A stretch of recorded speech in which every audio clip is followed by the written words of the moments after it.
I'm Tim Fitzpatrick, based in Fife in Scotland, and last year, in 2019, with my friend and collaborator Jeff Erwin, I made a film in New Mexico. The film is called We Choose to Go to the Moon. The film actually started life as an art installation, a site-specific piece between myself and Jeff, and it was actually designed for a feature in the landscape in the desert of southern New Mexico. The desert feature that we were interested in is a 2-mile wide crater called Kilbourne Hole. And a very large part of the reason that we chose Kilbourne Hole was because exactly 50 years before the day that we were there with our art installation, it was chosen as a training ground for crew of the Apollo 12 mission. In order to make the art installation, which was also called We Choose to Go to the Moon, we relied on a group of visitors to the site who also became project volunteers.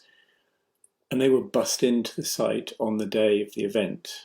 Little did they know they would go on to become characters in our movie. Through this wider collaboration and sharing of the project with the public, it kind of became a community art project, which is something I must admit I didn't expect it to become, but it's something that I do have quite a lot of experience in.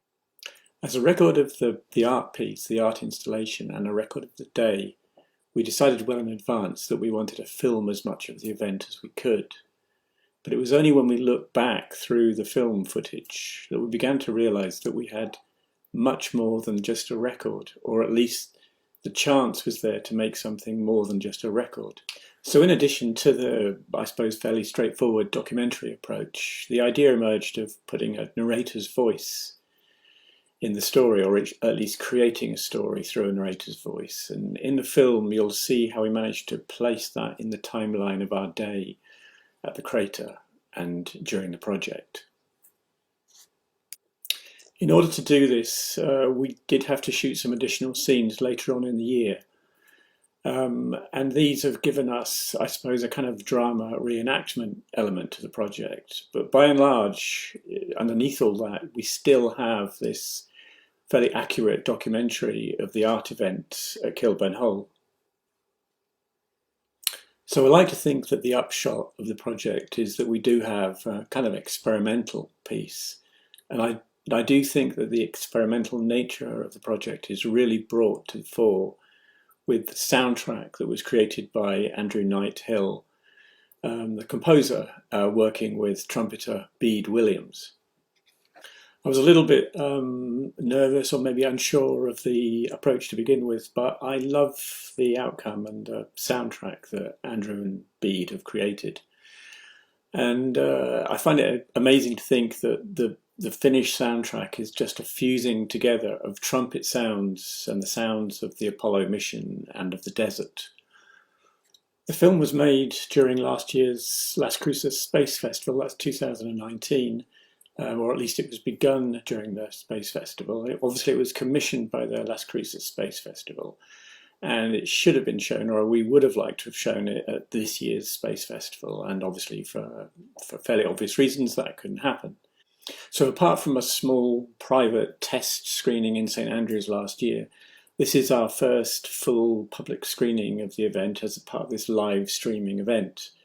And on behalf of all the team, the filmmaking team, I hope you really enjoy the film, and we look forward to taking any questions you might have at the end. Thanks. Hi everyone, I'm Andrew, and I was really grateful that Tim invited me to compose the music for this film. It was a really exciting opportunity for me to work again with the trumpet player Bede Williams. So Bede came to visit me down in Greenwich in London, and we made lots of different recordings all over the buildings. We did some in some studios where we got some very close, dry recordings, and some in some giant big stairwells that we have in the university buildings.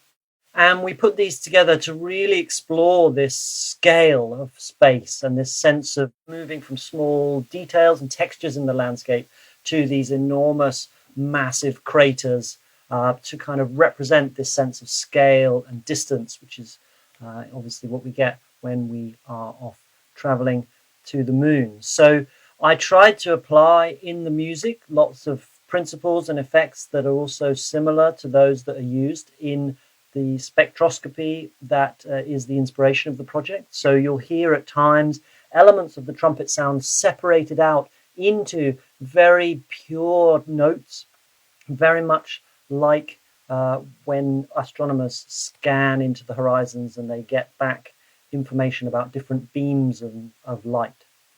So using these sense of scale and extracting these elements from the trumpet, I then use those to counterpoint against some of the radio transmissions. So we used lots of really incredible textures and grimy bleeps that came from the NASA transmissions, as well as actually lots of their communications and their voice. So when you listen, you'll hear a merging of the trumpet with the NASA recordings. And one of the things that I'm particularly proud of is I think that you lose a sense of where one begins and the other one ends. So I really hope that you enjoyed the film. It sounds really amazing on headphones. So if you have a pair of headphones, do pop those on. And I really hope that you enjoy the film, and I look forward to talking to you later. So without any further ado, here's the film.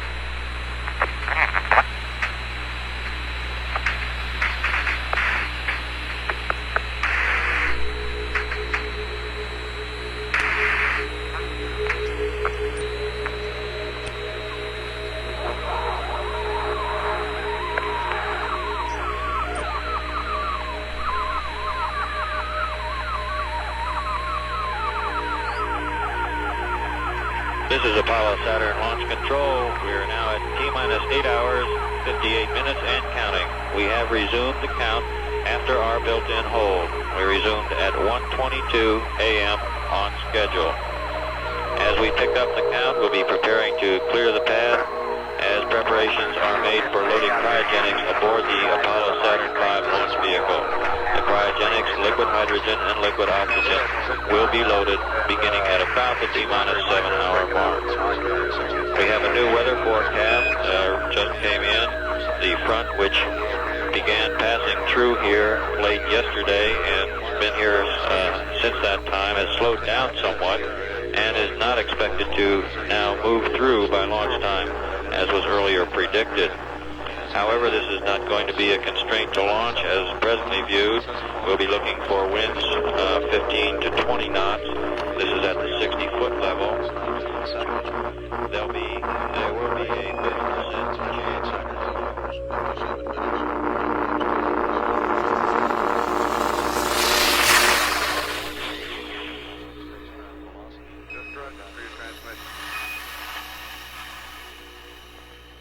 The desert is a strange place. Either that, or it's just a very good place for strange things to happen. I thought that as a child, when I saw two astronauts climb out of a crater. My name is Ramon Juan Vasquez, and now I'm a man of the desert, and the lands and the mountains hereabouts. And I have found my part in it. Ramon's road trips, Southwest expeditions, to take my old bus and a bunch of curious folks out across these lands and try to understand the place, how it is, the way it is. For me, it's to know all the tracks and turns, routes back and forth, and then there's the old stories. But to make sense of the whole thing, then it's other folks we need, for the detail, for the science, for the certainty. One time we might bring a geologist, or maybe even a natural historian, an ecologist, all sorts. And you know, if the desert is a good place for strange things, well, today it's a good day for the desert. Today I'm heading back to the crater.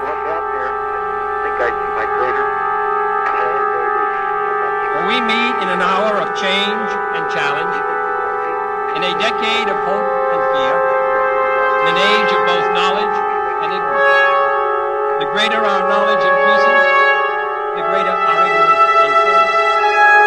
Despite the striking fact that most of the scientists that the world has ever known are alive and working today, despite the fact that this nation's own scientific manpower is doubling every 12 years in a rate of growth more than 3 times that of our population as a whole, despite that, the vast stretches of the unknown and the unanswered and the unfinished still far outstrip our collective comprehension. No man can fully grasp how far and how fast we have come.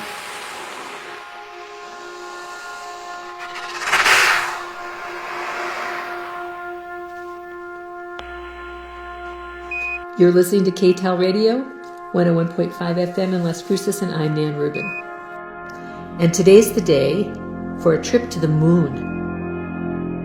If you haven't booked a ride already, we're talking about Ramon's bus trip out to Kilbourne Hole.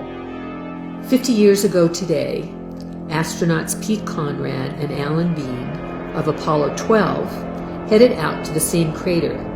That was a training mission, the 9th of April, 1969. So Ramon is marking the anniversary with his own trip to the moon. But he's also taking geologist and sometime astronomer Dr. Anna Wallace. Anna will talk about Kilbourne Hole as well as the moon and the history of its exploration. But she'll also be there to help with an experiment in Ramon says it gives his moon trip a mission. And you know what? He's already blasted off. I'm Nan Rubin, and you're listening to Community Radio in Las Cruces, KTAL 101.5 FM.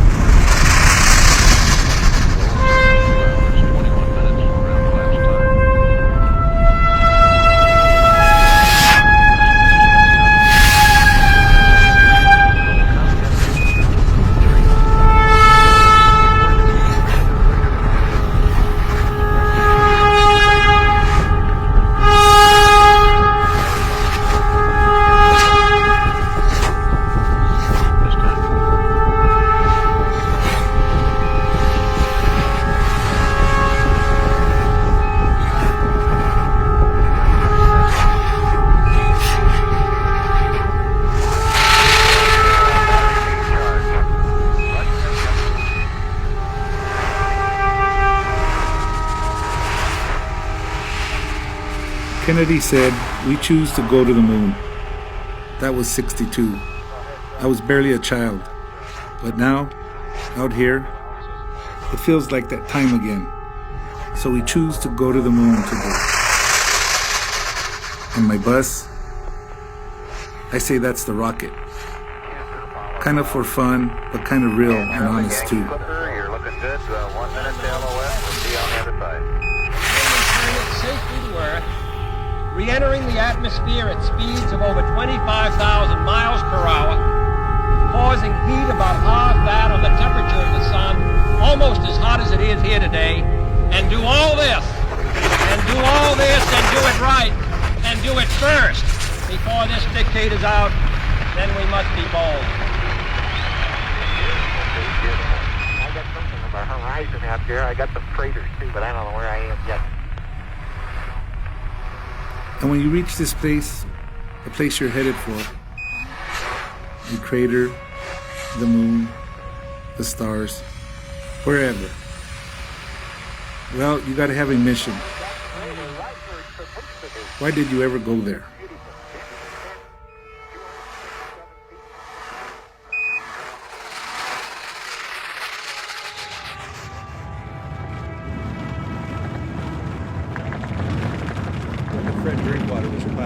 Test pilot for NASA.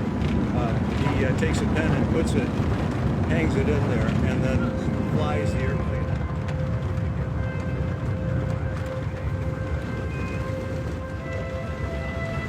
I'm Nan Rubin, and you're listening to Community Radio in Las Cruces, and we've seen a tweet that says Ramon and his crew have made it to their destination. I'm Nan Rubin, and you're listening to Community Radio in Las Cruces, KTAL 101.5. I just want LCD to the right level. Roger. Low level 3. Coming down at 2, okay. Start the clock. Roger, copy contact. Ron. Looking good. Watch today. Looks good out there, Dave. Looks good. All in one place. The other rock type that's here that's incredibly unique that we'll talk about a little more in a minute are mantle xenoliths. And this was something that the astronauts were trained to look for because they really wanted to learn about the lunar mantle. So they wanted to be able to identify these different kinds of rock types, learn how to... And now I've been joined by our very own Dr. Science, Vince Goodchick.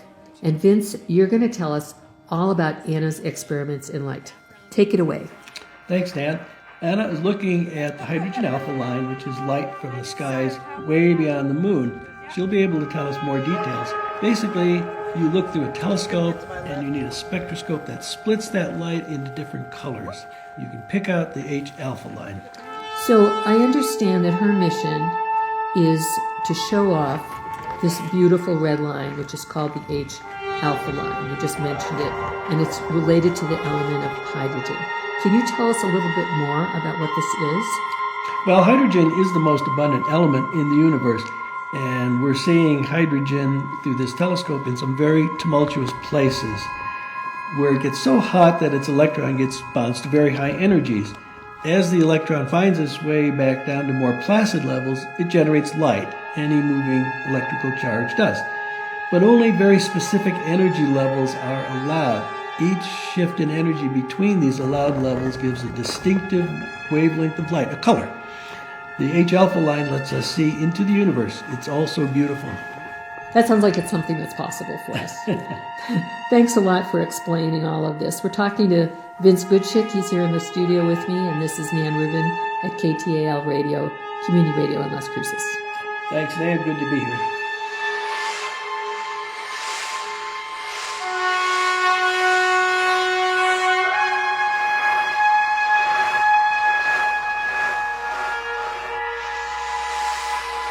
Intrepid, Houston. Go ahead. Well done, Intrepid. You got a bunch of happy geologists in the back room waiting to go. Say, we're standing by with a LEM consumables update and also standing by for your description.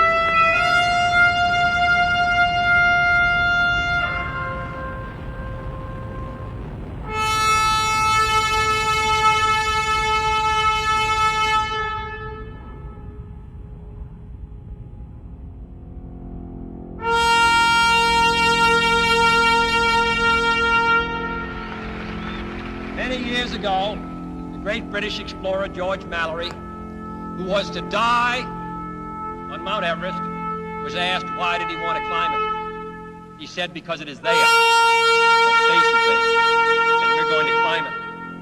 And the moon and the planets are there. And new hopes for knowledge and peace are there. And therefore, as we set sail, we ask God's blessing on the most hazardous and dangerous and greatest adventure on which man has ever embarked. Thank you.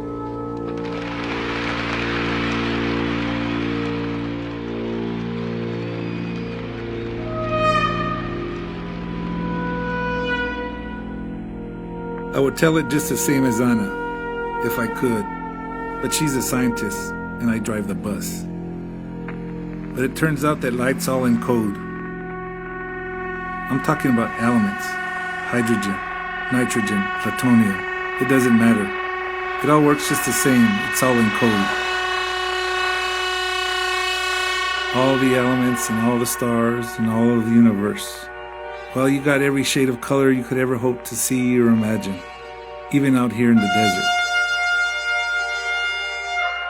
But on the moon, for our experiment, for our mission, we choose one color, one exact, one precise, one perfect red, like a thin red line in space, a red line all the way to the edge of the universe. All of this is true. A thin red line in space, and every star in all the universe.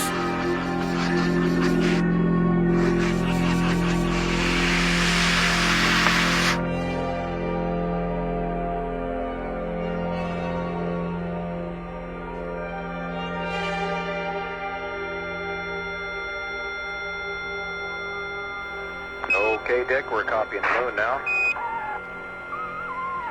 How's it look? Oh, this is even a much better shot than the last one. Oh, do you see any place there you'd like to go? I'd like to go any place there. Okay, one road's in and somebody's pencil is close by. There you go. Sure, yeah.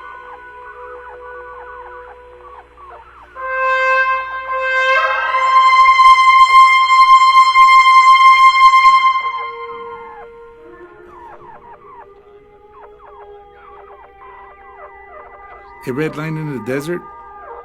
That's okay. Better than okay. It's a good place for strange things to happen. An extremely good place.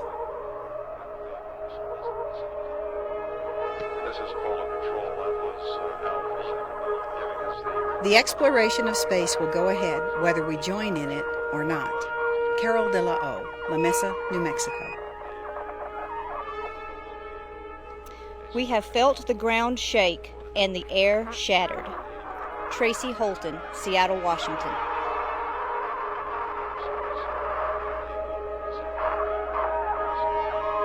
An untried mission to an unknown celestial body.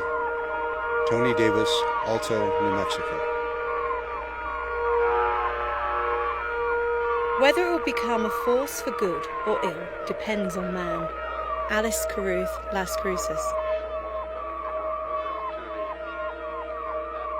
240,000 miles away from the control station in Houston. Sandra Padilla, Las Cruces, New Mexico.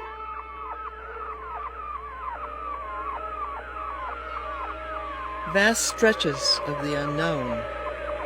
Joyce Westerber from Alto, New Mexico.